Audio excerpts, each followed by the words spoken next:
कोण जाणार आहे सुट्टीला? मी तुमच्यासारखी छोटी होते ना, मी पण अशी मामाच्या घरी जायची सुट्टीला. खूप मज्जा यायची. मोठं झाल्यावर मामाच्या घरी जात नाही कोणी लवकर. छोट्या असतानाच मज्जा असते, जायचं मामाच्या घरी, पण कोणाला त्रास द्यायचा नाही.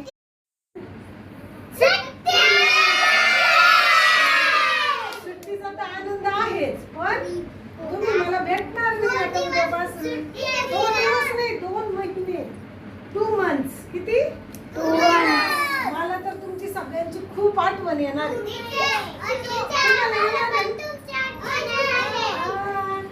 तुम्हाला पण येणार आहे, कारण आपण वर्षभर खूप मज्जा केली आहे की नाही.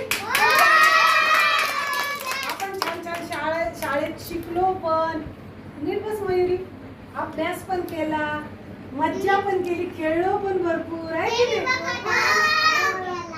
डान्स पण केला, आणि तुम्ही सगळे खूप हुशार झाले, याचाच मला इतका आनंद आहे. आता टीचर, मला अभ्यास करायचं आवडतं. आता मी तुम्हाला सुट्टीसाठी थोडा होमवर्क पण देणार आहे. कोण कोण करणार आहे होमवर्क?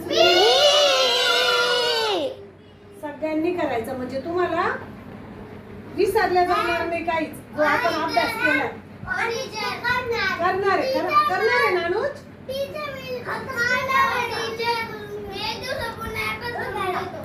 आज तर खूप हुशार झालाय, सगळेच तुम्ही खूप हुशार झाले, कारण तुम्ही मी रोज दिलेला होमवर्क करायचे आहे की नाही. आणि आता पण मी सुट्टी दिलेला मी देणार, आज देणार.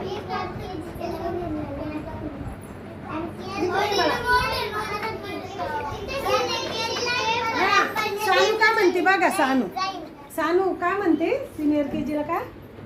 सिनियर केजीच्या लाईनीला खूप आठवण येईल, कारण की एलकेजीची लाईन परत येईल. अरे केजीची लाईन जाईल. हो, सिनियर केजीचे मुलं फर्स्टला जाणार आहे, आणि एलकेजीचे मुलं परत माझ्याकडे येणार आहे.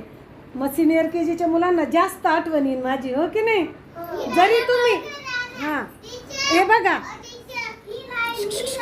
तुम्ही जरी वेगळ्या स्कूलमध्ये गेले तरी पण जेव्हा आठवण येईल तेव्हा मला भेटायला स्कूलमध्ये या, घरी या. कोण कोण येणार मला भेटायला? आराध्या आणि मी तर इथंच येणार आहे स्कूलमध्ये. Shivansh, seat properly. आणि मी जे चांगलं शिकवलंय तुम्हाला, जे वळण लावलंय ते विसरायचं नाही. कुठल्याही शाळेत जा, अक्षर सुंदर काढायचं, घरी त्रास द्यायचा नाही, आणि कुठेही कचरा फेकायचा